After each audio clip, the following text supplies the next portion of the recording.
Smashing Pumpkins are back with a guitar-driven album that promises to please old school fans and newcomers alike. But does Aghori Mhori Mei live up to the hype? Let's dive in and find out.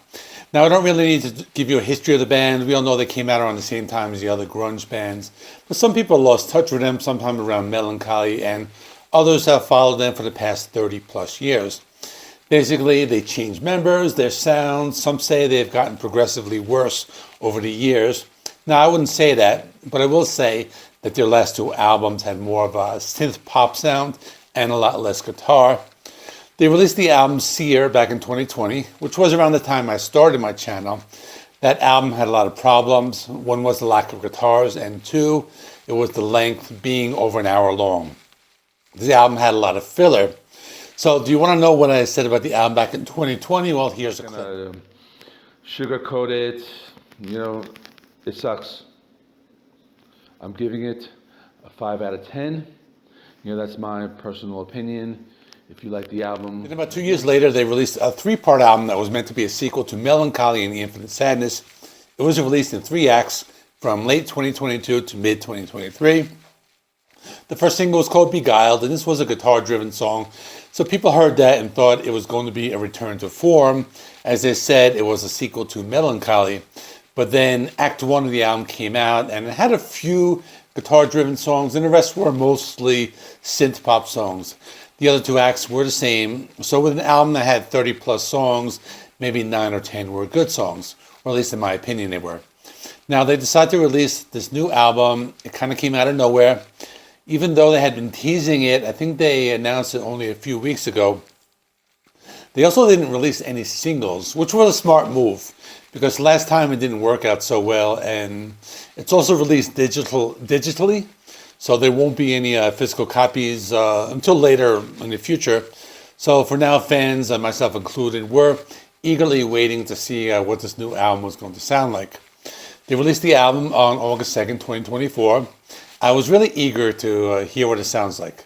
So the first time I listened to this album was around like 3 o'clock in the morning when I woke up in the middle of the night. I just couldn't wait. I had to see what this new album was going to sound like. So I put in my headphones and I look it up on the YouTube Music app on my phone. And the first song I hear was Eden. That's the first track. I start to listen to the sound of some soft guitars, and it reminded me of their sound from either Gish or Siamese Dream. So I thought to myself, are they back? Is this going to be an old school grunge album?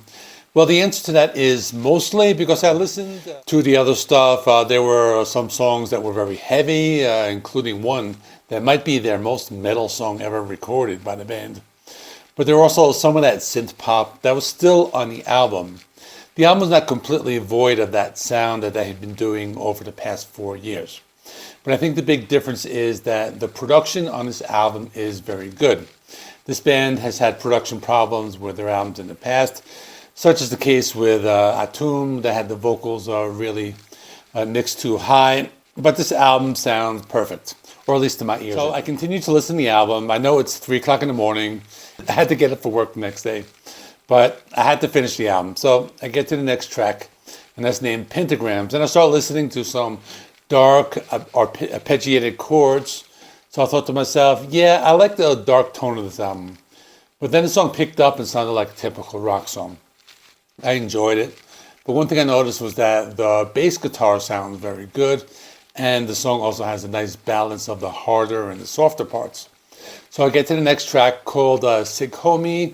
And this was another guitar-driven hard rock song. But I noticed there was some female vocals in the background. At first I'm thinking maybe it was Kiki Wong, because I know that she recently joined the band. But as far as I know, she wasn't involved in the album. So let me now take a minute to talk about who is on the album, because I ended up looking it up later on. So the core band is most of the original band, with Billy Corgan on vocals, guitar, bass, and keyboards, Jimmy Chamberlain on drums, and James Iha on guitar. So you might be wondering, who is this girl doing the backing vocals? It was Katie Cole, an Australian singer-songwriter and a musician. Now, granted, she's been touring with the Pumpkins since 2015, so I'm sure some of you knew that, but I like to be thorough in my reviews. But back to my story. I'm still laying in my bed. I'm listening to this album. I get to the fourth track called Pentecost. I hear some of that synth sound, so I'm thinking to myself, is this where the album takes a turn and becomes Autumn Act 4? Well, no, the synth sound was a lot darker, so I would compare it more to the album Adore. This song still had some guitars, but they were more in the background, so there was more orchestration. But despite all of this, I enjoyed the song. So I continued to listen to the album. And the next song is War Dreams of Itself, and then I start to think, so what's going on here? It sounds like metal music. It was one of the heaviest riffs I had heard in a while, but not the heaviest. I'll get to that later. So I continue to listen, and the next song comes on, and it's called Who Goes There? Now this one also had some of that synth pop sound, but they won me over with some sounds that were reminiscent of their like Siamese Dream album. So I thought that was a mix of their like 90s sound with some of the modern 2020 sound. Now, if you know me, I'm Gen X, so if you want to keep my attention, one way to do it is with grunge music. Otherwise, I would have just fallen back to sleep. But that's what the next song gave me, more grunge. So the song title was also called 999. Now, I haven't had time to interpret the lyrics yet. I don't know where, I haven't looked them up yet. But at this point in time, I'm not really sure what any of these songs tell me. But anyway, the next song was what I like. It's called Goeth the Fall. It was more like grunge, a little bit of piano sound added to the mix. And now I'm still listening. It's getting close to 4 o'clock in the morning. There are 2 more songs on the album left. And I'm thinking to myself, should I go back to bed and go to sleep and save them for the morning? Or should I just power through and stick it out until I listen to the whole album? So I stuck it out, and the next song was called Sarus.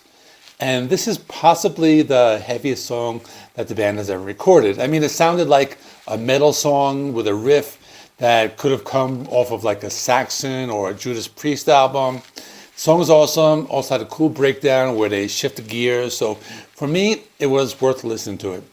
So there was one more song, and it was a soft keyboard-driven ballad. Perfect song to listen to, so I can go back to sleep. It wasn't too bad.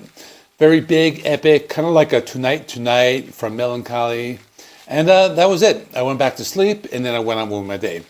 Now, I'm not someone who just listens to an album once and reviews it. So I did give it like another like proper like listen today, and I just took notes and all that. And during the second listen, everything still sounds very good. I still enjoy it. So what's my verdict?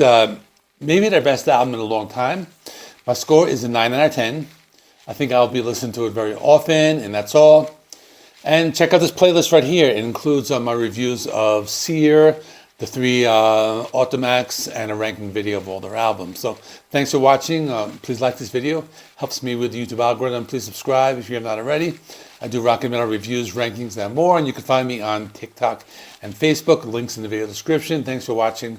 I'll see you in the next one.